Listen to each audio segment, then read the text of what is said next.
বারোহাল ছাত্র পরিষদের ১ দশক পূর্তি উপলক্ষে বিনামূল্যে রক্তের গ্রুপ নির্ণয় ও স্বেচ্ছায় রক্তদানে উৎসাহিতকরণ কর্মসূচি পালিত হয়েছে। ১৪ নভেম্বর বুধবার শাহগলির আরিয়ান মেডিকেল সেন্টারে সকাল ১০টা থেকে শুরু হয় অনুষ্ঠান।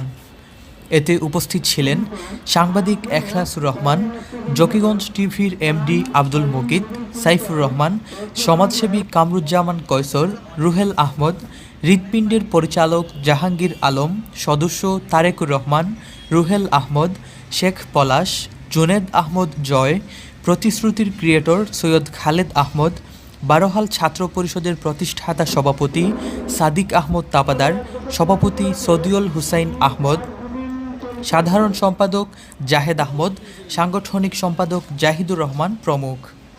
এ সময় সাধারণ মানুষের রক্তের গ্রুপ নির্ণয় এবং রক্তদানে উৎসাহিত করা হয়। জকিগঞ্জ টেলিভিশন, জকিগঞ্জ, সিলেট।